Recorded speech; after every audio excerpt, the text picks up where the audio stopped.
Shut up and sit down.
And sit down. All right, good evening, everyone, and welcome to the 360 Sports Show. We're coming to you live on Facebook, YouTube, Periscope, and Twitch. It is Monday, August 9th, 2021. Another Monday night show. Keeping with this trend here in July and August, we've liked the Monday nights. We want to enjoy the weekend and the summer, so here we are again on a Monday night. Just me tonight, Andrew Pizzelli. No Christian Lauber, feeling a little bit under the weather, so we wish him well and that he'll be back with us next Monday. So some R&R for Christian.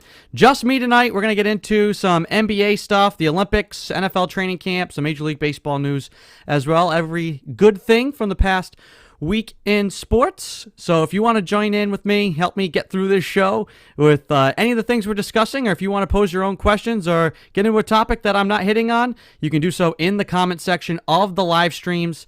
That's on Facebook, YouTube, Periscope, and Twitch. You can also always comment by sending an email to the360sportshow@gmail.com. So we're going to start right now with the NBA, and we'll connect the dots and work our way towards everything else.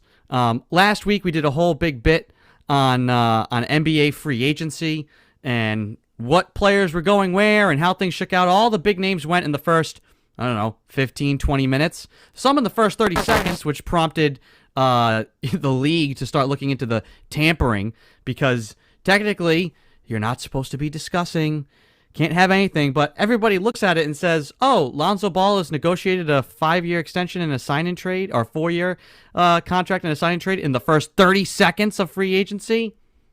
Come on. So there's going to be an investigation there. Who knows what that'll bring. But the league, I guess, is going to kind of crack down. I don't know. Somebody will be fined a draft pick or just some cash. But I don't think I would be stunned if we saw any of these deals that went down in the first opening minute of free agency undone. I really don't think the league. I don't think Adam Silver is going to want to bring that on himself. But one of the storylines, we talked a lot about these big threes, the teams that go after three superstars, and does it still work anymore in the NBA with where the contracts are at? A lot of the league moving towards the big two. You know, that's what the Clippers did. They got Kawhi Leonard back. So you've got Paul George, Kawhi Leonard, and hey, we fill out everybody else. It kind of fits better. You got two superstars to share the ball with each other, and then everybody else know your role. Can the big three still work? And the Lakers are going to try. They got Westbrook, LeBron, and Anthony Davis. And they didn't have a lot of cap space left after that. And so you knew players were going to want to go there. These teams that load up will always get ring chasers. But what is the quality of the ring chaser you're going to get? Last year, not as great. KCP was their best player other than LeBron and AD, which is not necessarily. Some people say Dennis Schroeder, but I really thought KCP was at least the most consistent. So what are you going to get to fill out your team? Well, here's what the Lakers got. And this is why it helps to have LeBron James, right? And be in Los Angeles. They get Kendrick Nunn. They retain Marc Gasol. They got Carmelo Anthony, Trevor Ariza, Wayne Ellington, Dwight Howard, Kent Bazemore, Malik Monk, all on $1.6 million deals. Kendrick Nunn, they used a taxpayer mid-level exception, $5 million for him. But the Lakers have filled out their team very, very well. Still some moves to be made. Don't know what's going to happen with Dennis Schroeder. I'm sure there'll be other guys. They'll be in the mix at the trade deadline. They'll be in the mix, on the buyout market. For now, the Lakers are looking good. If you're a Los Angeles Lakers fan, you have to feel really good about the quality of player you were able to go get. I mean, Andre Iguodala was also on the table. He ends up going back to Golden State. There's still moves that could be made. Who knows what's going to happen with Dame Lillard? So I really don't know if there's any other big moves waiting to come for the Lakers. But if this is it, this is their roster, you got to feel pretty good about that. The Nets also managed to go out and get Patty Mills. And I'm sure if you saw after the Olympics on the court, Kevin Durant having some fun with Patty Mills at the expense of the Boston Celtics, saying that the Boston Celtics are in trouble, that they're coming for Boston. I don't know. I really feel like it should be the other way around. Boston should be coming for you. You already smoked Boston this year with a hobbled James Harden and a kind of nonchalant Kyrie Irving. So I'd say if there's anything, it's the Celtics coming for the Nets, not the Nets coming for the Celtics. But nonetheless, saying that there will be trouble in the Eastern Conference. So right now, like we thought last year, Nets Lakers, that's going to be your NBA Finals. We'll see how everything pans out. Obviously, the Bucks are going to have something to say about that because I think Giannis has figured some stuff out. But on paper, with the talent right now, like we like to do every year, they have to be your favorites. And it'll be interesting to see how, if the Nets are healthy, whether or not the Bucks can still find a way to beat them. It took 7 games this year, and the best Giannis had to give along with some other guys. So we'll see what happens. Your Boston Celtics haven't done much. I'm not going to get into. There's already summer league games. Whoopee. I'm sure if Christian were here, he would be like, don't even waste the time. It's always interesting. It's like with preseason football. I like to see guys get out there. You want to see guys succeed. If guys are failing in preseasons or summer leagues, that ain't a good sign. Some guys played well. There's been good performances across the league in the summer league, which has been exciting to see. Especially out of some guys who they might be a second-year guy or even a third-year guy. And if they opt to play, hey, they want the reps, and those guys should dominate. And so we've seen some of that as well. But NBA training camps will open in, over a month or so. And, hey, believe it or not, we're going to be right around the corner getting back into the next season. So no rest for the weary in the NBA, including Team USA, who does eventually prevail. We're going to transition into the Olympics here. Team USA, much maligned, I'd say, throughout this international competition and run. So the friendly games looking totally disjointed, even in the preliminary rounds in Tokyo, not looking together. And I myself here thought, listen, they should not be losing to some of these teams, but who knows? Just the collective fatigue. Obviously, not that this team, not that there's any bad players there, but in years past, you've had some other bigger names there, and whether by injury or just disinterest, you didn't have, I'd say, the same, character and quality of names. A lot of guys their first time being at the Olympics, and it looked like the team was ready for a rock bottom, collapse, and it was close in that, quarterfinal round. It was very, very close. Team USA is down. They lose. Hey, you're not going to even have a chance for a medal, which would have been a insane upset. But they figure it out. It helps to have Kevin Durant. So you have Kevin Durant on your side. Always got to check the notifications. When the phone is buzzing and you're doing a live show and it's a sports-related show and Twitter goes off, you always got to check. But yes, it helps if you're Team USA to have Kevin Durant, who drops 29 points in a gold medal game, helps them prevail. Helped along the way by Jason Tatum, which I thought was exciting to see. Again, a rising superstar in the NBA, playing in an international setting, much more physicality. I think you saw maybe some of the younger guys not used to that have to adjust because if you can, they were playing pretty tough and physical. There's a lot more contact allowed. And hey, that's going to be good for these guys who maybe are trying to crack and achieve that next level of playoff success. That's the type of physicality you have to play with. So for some of these young guys to get a taste of that is good. Tatum had, I think, 19 points, 7 rebounds, a couple of assists. Just was all over the floor, hit some big shots down the stretch when France was trying to get back. I mean, Evan Fournier playing like Michael Jordan, or Steph Curry, shooting from all over the place, trying to keep France in it. But the U.S. prevails eventually. They just decided to play hard and play together, and they figured it out. So they get the gold medal. I gotta say though, the international scene in basketball has tremendously improved.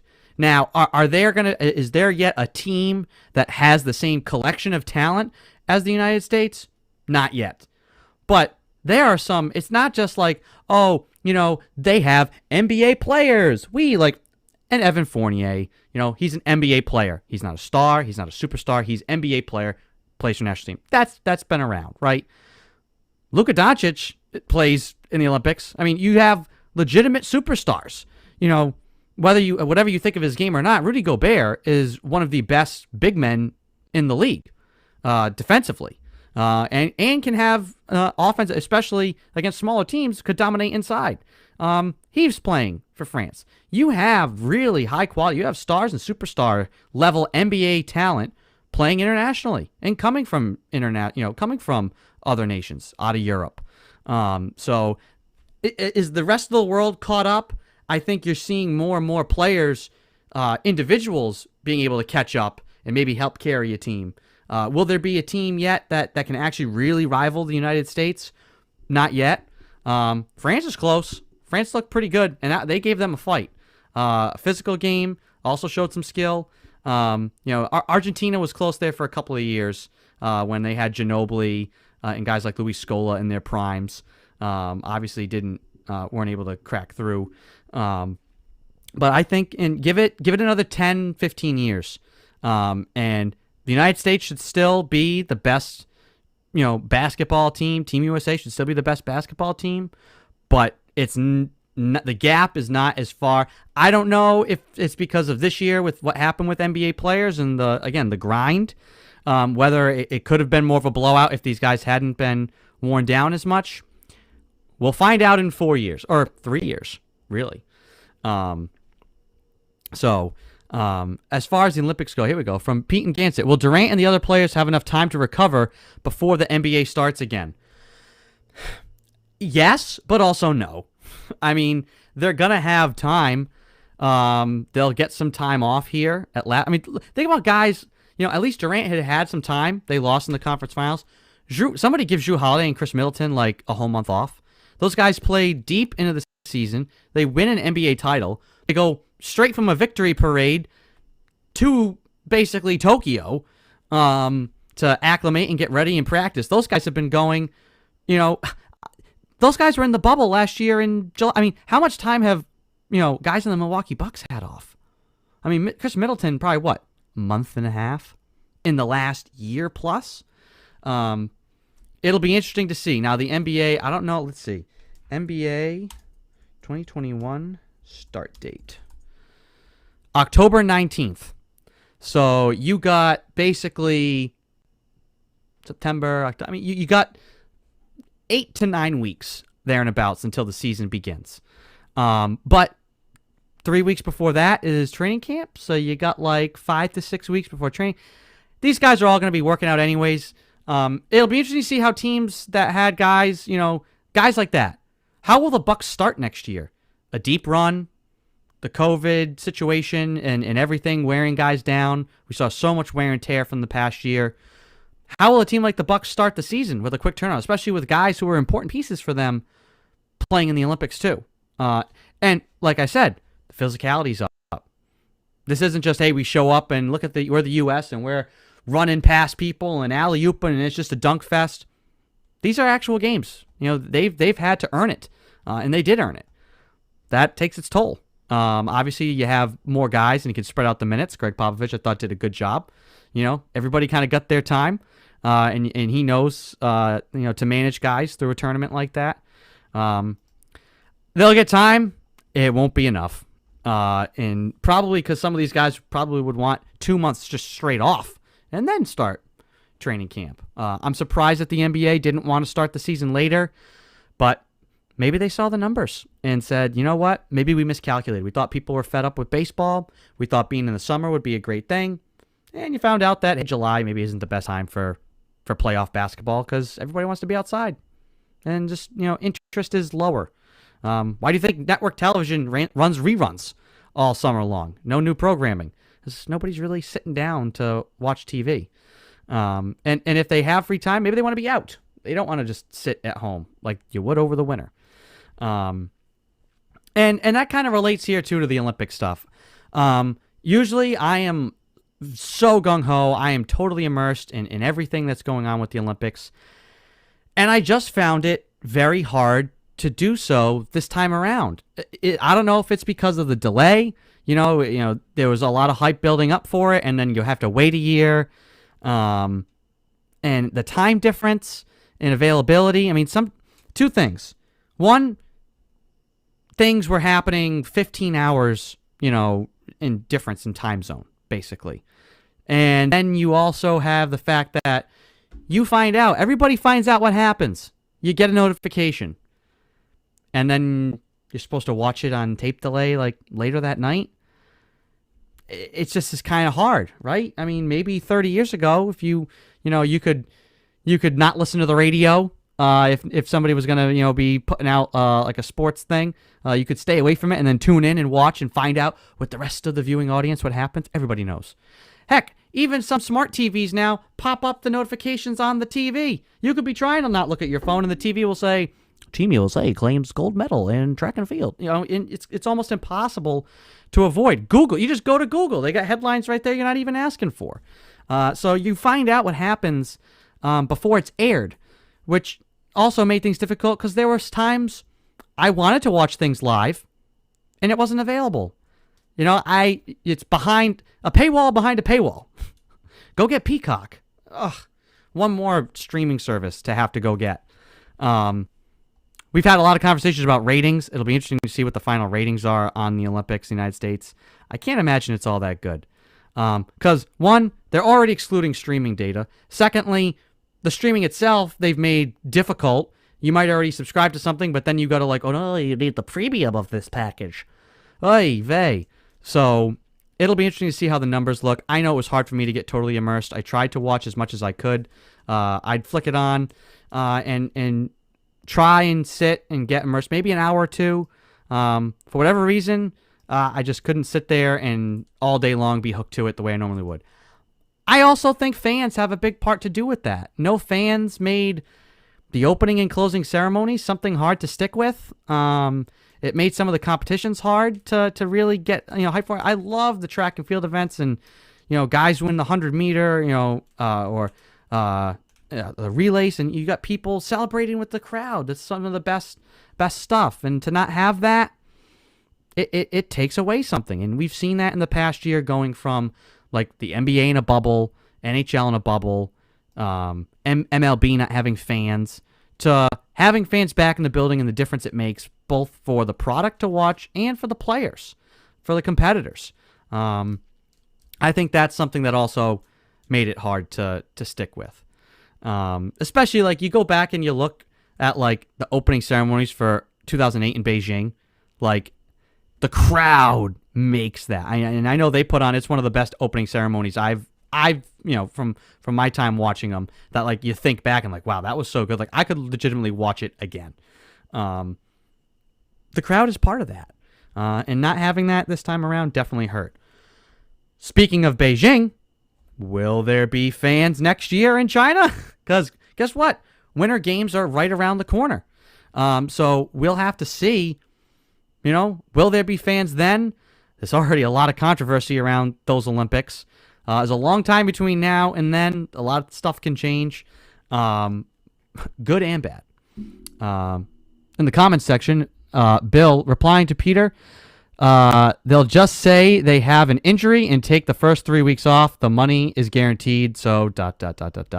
That's an accurate point, right? I mean, all these guys, even in a non-COVID time, we've seen load management, LeBron is really good with this. Kawhi Leonard, we know, has helped pioneer this.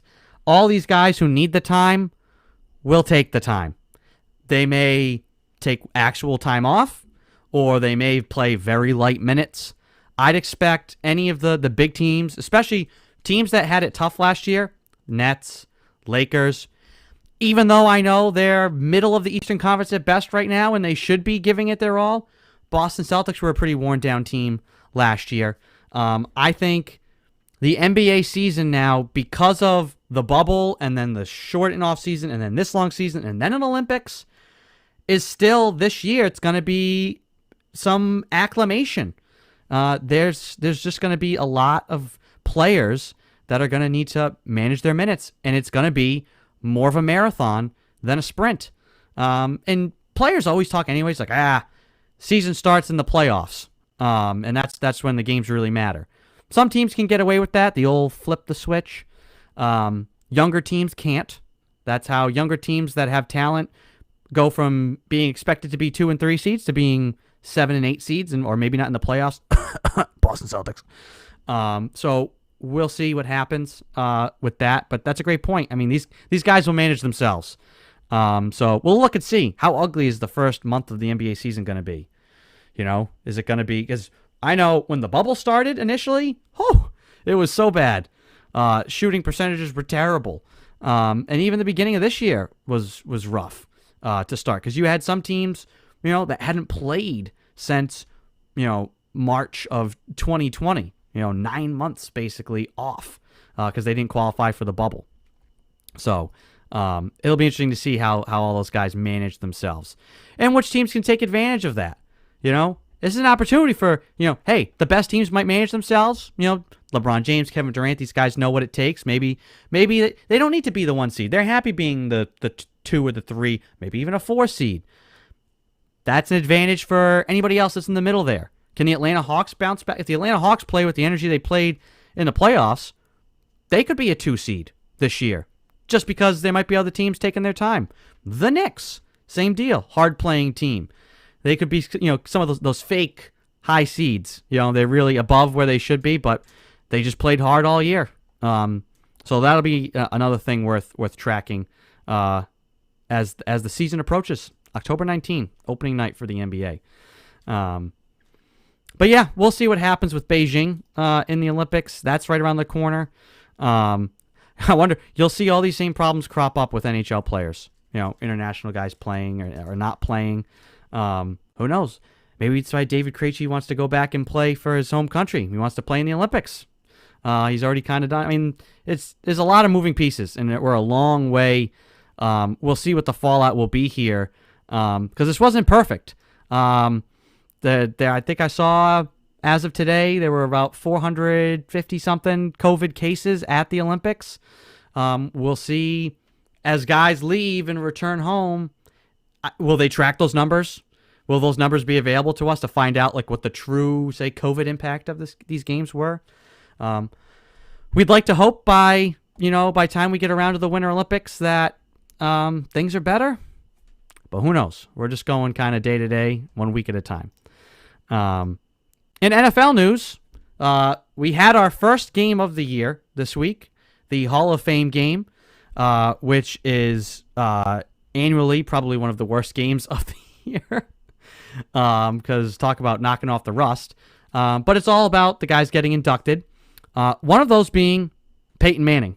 And a lot of the conversation coming out of this past weekend and Peyton Manning's enshrinement is the discussions again. This kind of cropped up in 2018 when people were asking about what he wants to do next. What does he want to take a role with the team? What does he see himself doing? And he was just enjoying retirement, he said. There's now this quiet push for Peyton Manning to be NFL commissioner someday. Should he take Roger Goodell's shoes and take his seat? I don't know if it would be good or bad. And I don't know if it would happen either. Peyton obviously has been one of the great stewards of the game, and he's helped broaden the scope of the game. He's been a great marketing tool and piece for the NFL, an ambassador to not just fans in the United States, but internationally. I think you could probably go pretty much anywhere in the world. You could say like Michael Jordan, LeBron James, Peyton Manning, Tom Brady. anybody's going to know who you're talking about. When you drop those sorts of names and you have that kind of clout and you were that successful. Obviously, it would be kind of a different pick for the NFL if it was something he wanted, and if it was something that he ever really pushed for, because usually it's all about bottom line, it's all about business, and I don't know what kind of businessman Peyton Manning is. I know how he's been for himself. He's taken care of himself quite well, but running an actual business to this point, no real like team managerial or ownership or presidential administrative experience. I think that's something he'd have to get first. But he would be a different pick. All these other guys, Tagliabue and Goodell, they're business guys. They're economics guys. And that's what the owners care about. There are owners that care about winning. A lot of owners, it's business. Make money. How can we make money? Well, you win, you make money, but how can we optimize that money? I know Tom Brady was pretty mad that the salary cap was set and then the new CBA and all the new TV money comes out, and he wanted the players to maybe have known that beforehand and negotiated a bigger piece of the pie. Because these owners are obviously doing quite well for themselves, especially with the revenue sharing. Is Peyton going to side more with owners? Is he going to side more with players? How would it be to have a guy like that who's an ex-player, an ex-superstar, be in charge of your league? I think it would be refreshing. I think we've seen guys like Benjamin Watson's a guy I think of. Obviously, he's not the star that Peyton Manning was, but a guy that's been very vocal, very outspoken, a big-time respected guy amongst players and active within the Players Association. That's a guy who I've kind of looked at and seen and said, this guy's going to be commissioner someday. He's kind of got that written over him. Or at least he's going to be in charge of a team or something to do, administratively with the league. How'd you feel about Peyton Manning as commissioner?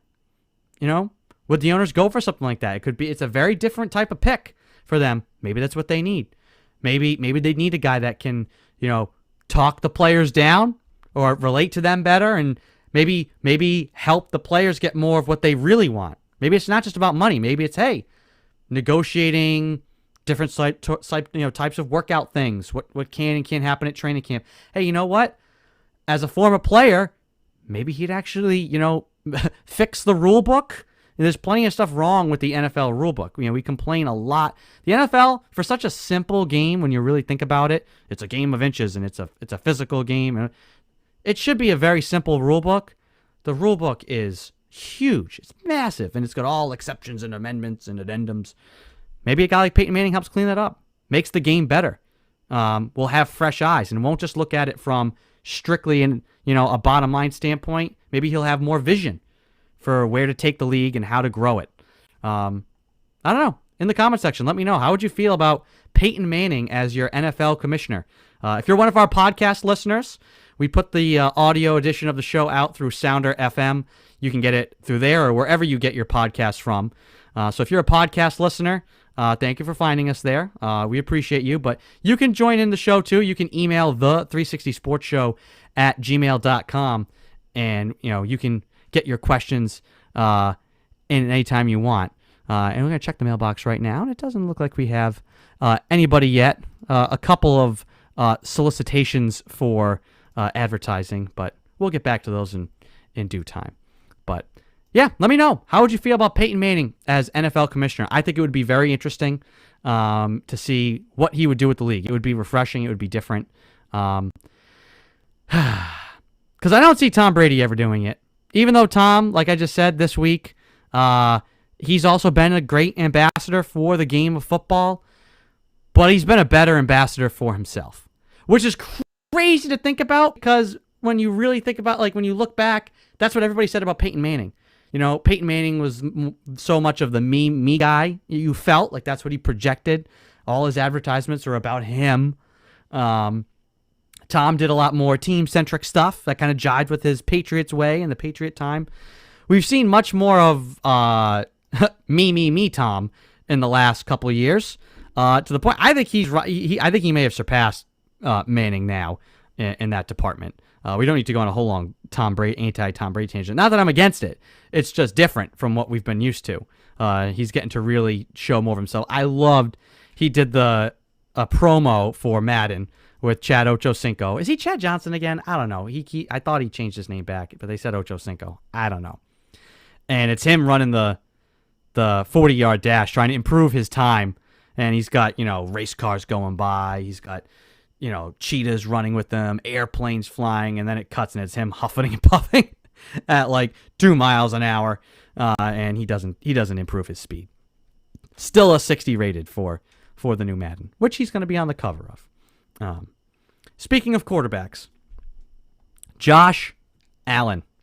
Let me pull up the official numbers on this.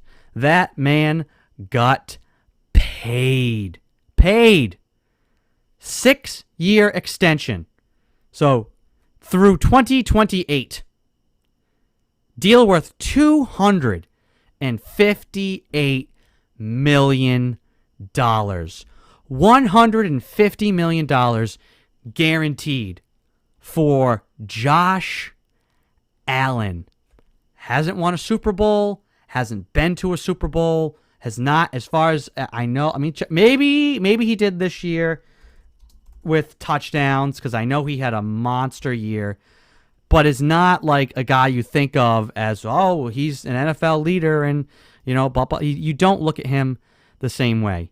He had 37 touchdown passes last year. Let's see where he ranked in rushing touchdowns. Want to double check. He's got to be 8. So 45 total touchdowns, if my math is correct there. Which is really freaking good. Aaron Rodgers tossed 48, only 5 interceptions. And we've been over Aaron Rodgers. We don't need to retread Aaron Rodgers in that situation. But Josh Allen, I mean, guess what? I mean, it's crazy. Great for him, right? He knows that the Bills would be screwed without him, that he's their starter, he's their present and their future, and that if they want to keep him, this is what it's going to cost. You're just going to have to help me reset the market. But it is insane. These guys who, listen, if Josh Allen had won the Super Bowl this year, I would have been like, whew, man, worth it. You already can get over the mountaintop with this guy. $258 million. Now, again, who knows? The TV revenues, all this, salary cap in a couple of years, this could be chump change. And probably will be, because it's been like this for the last 10 years with contracts. Every single time a guy's up, doesn't matter if you're Joe Flacco, who just won a Super Bowl and bet on himself, or if you're Matt Stafford, who hasn't made the playoffs for 6 straight years, you are going to get paid if you're a quarterback and you're a team's franchise quarterback. If you're a free agent, that team is probably too scared to let you go to free agency, and they're going to just have to pony up the money. So good on those guys if that's what they want, if that's what they care about. But man, am I crazy? Is Tom Brady the only quarterback who's ever understood the salary cap? Like, Tom's still gotten paid. He's still made phenomenal money. He never asked for 6 years, $258 million. Now, I know probably part of that is because we know the Krafts and Belichick giving him that. But it's not like he was like, the worst paid quarterback in the league. He still made money. He still made plenty of guaranteed money and still made a really good chunk of change. But I feel like now, even here with the Bucs, he's, moving around his contract and doing things. He's not asking them. Now, granted, he's 44. But, I mean, the dude's the greatest of all time. He won the Super Bowl last year at age 43. It almost doesn't matter that he's 44 years old. They're probably winning. The Bills just paid $258 million for Josh Allen, and Tom Brady is still going to win the Super Bowl this year. Probably beating the Bills. All these quarterbacks, and then they complain, and that's where it kind of comes around to Aaron Rodgers. All these quarterbacks, they want market value, which is 100% their right. Understand that the resources then won't be there to field maybe a good enough team around you. That you're now going to be expected to do more with less. And if you don't want to have to do that, then maybe instead of $258 million, maybe you take 185 and still get the 150 guaranteed. And then the Bills can just keep adding guys to you. $150 million would be pretty nice right about now for me. I would take, let's do the math. And I'm going to pull up the calculator because I'm not even going to try to do it in my head. 258, oh gosh, 1, 2, 3 zeros, 4, 5, 6 zeros. Let's see. I just want 1% of that. Give me $2.5 million. I'd be happy to do it. I'd stand in there and get sacked. That's what Cam Newton's doing. That's what Cam Newton's probably going to do this year. He's going to get paid $2 million just to get sacked all the time. I don't know. Maybe I'm on an island here. I mean, I'm not saying he shouldn't go for the money. Just that in like 3 years, if Josh Allen's complaining, you hear these grumblings, well, he's unhappy with the organization's ability to put some more talent around him. Dude, then take less. The pie doesn't just keep getting bigger. It does for the owners. Maybe we're going to reach another head with that. But the pie for the players has kind of been consistently growing, but not by leaps and bounds. I don't know.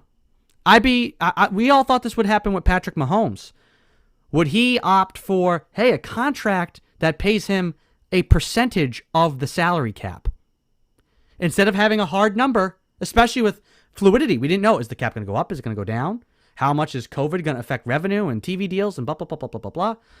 Maybe his extension is like, hey, Patrick Mahomes makes 25% of the salary cap. Whatever that is, whatever that number is set at, Pat gets a quarter of it.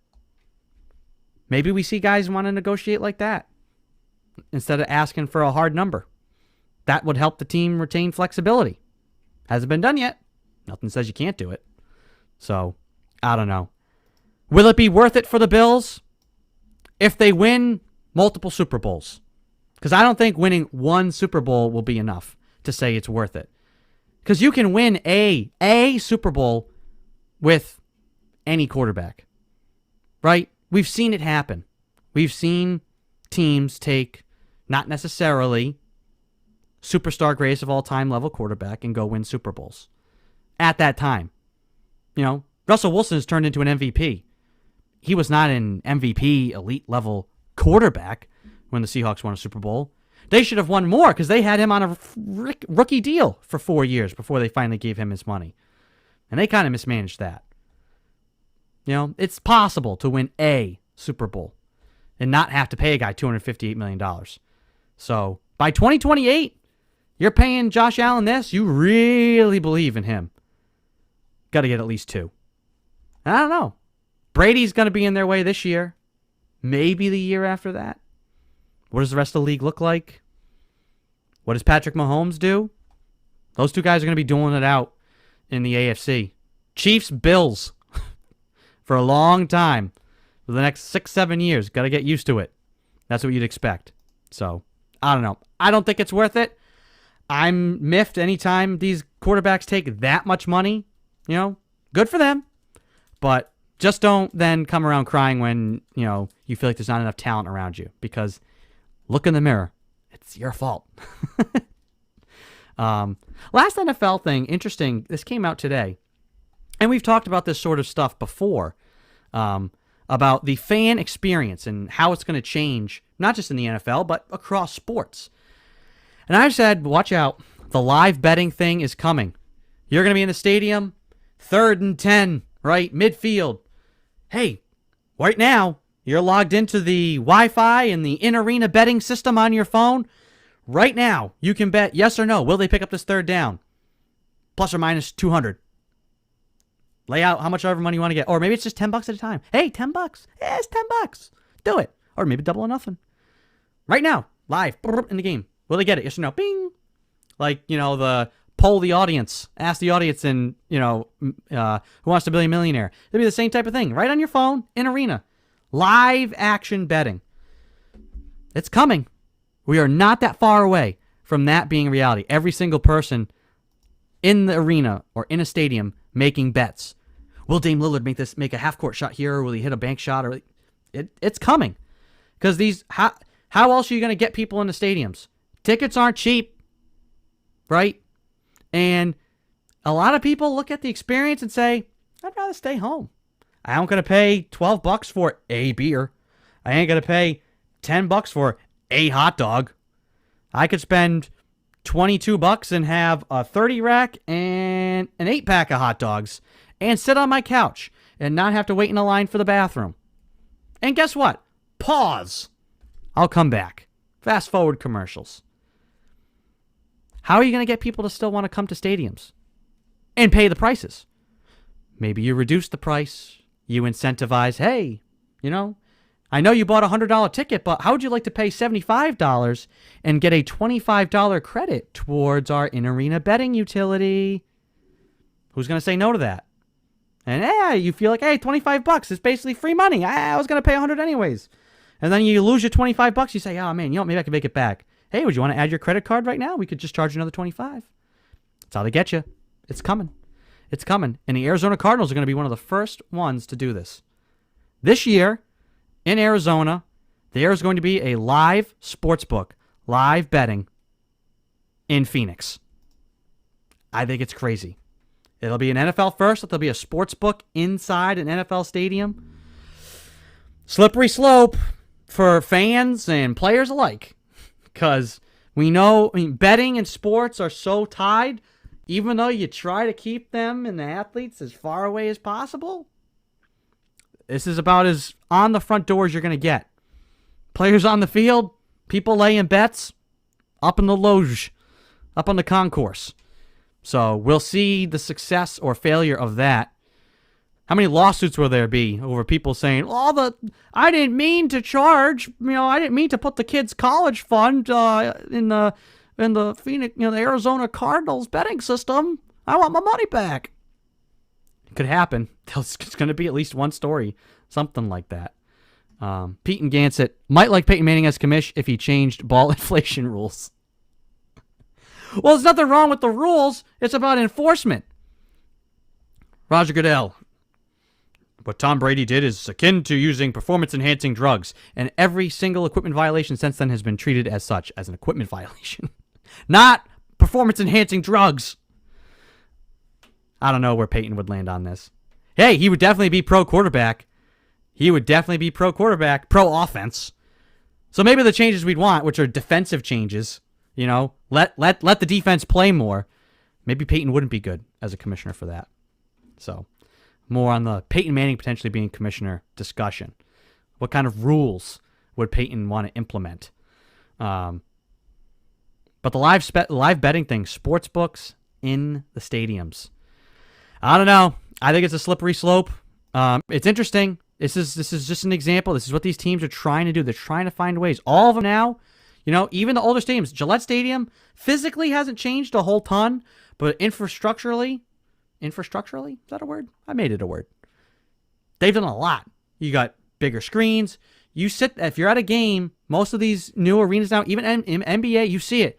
They've got the big boards with the fantasy stats. Because that's a big thing for NFL, especially fantasy football.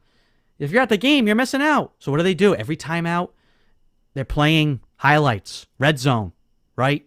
They've got the leaders on a big board for you to see.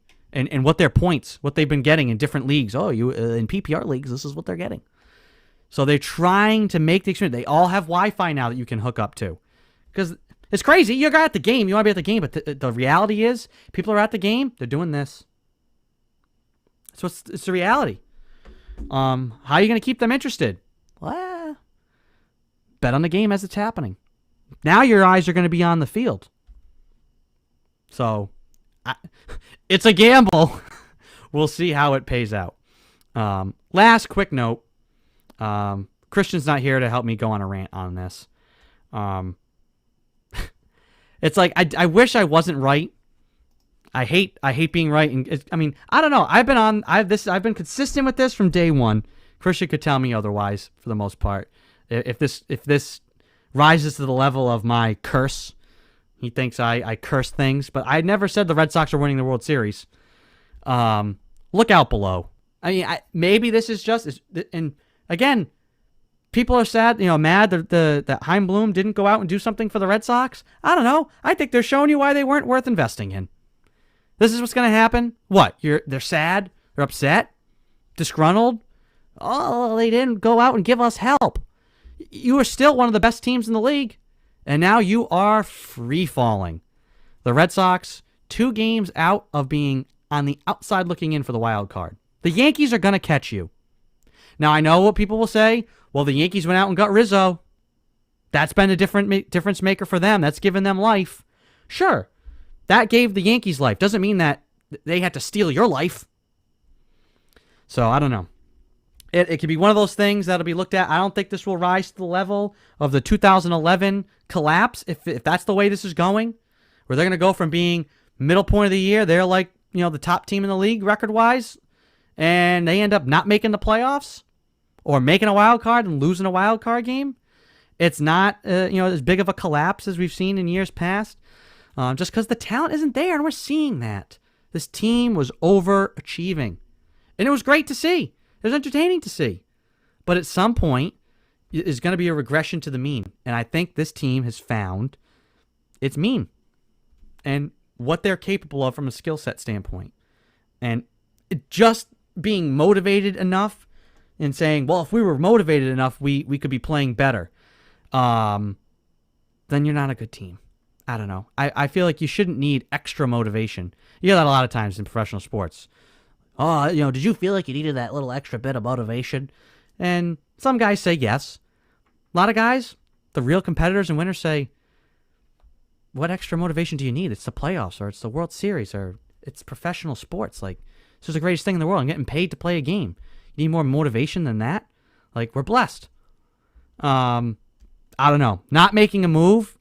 I'd hate to think that it's that this Red Sox team is giving up, because it doesn't feel that way. I just think they're showing that they're not that good of a team.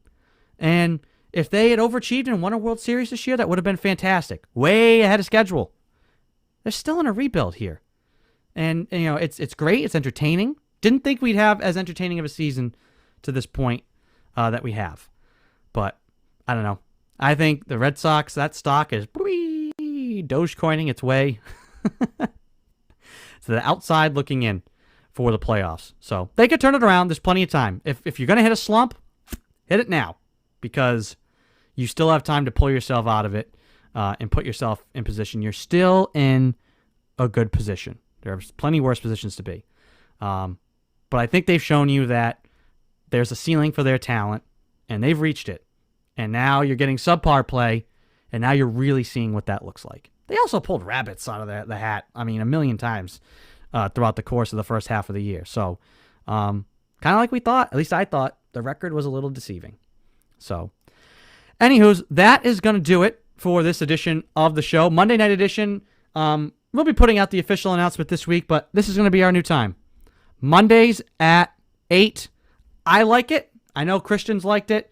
We've enjoyed doing the Monday night shows throughout the summer, and we think that heading into the fall with the NFL season, Monday nights could be a great way to catch up on what happened over the weekend and to give you a little bit of a primer for Monday Night Football. So there'll be official announcements coming on that, but get used to it. Monday nights with the 360 Sports Show.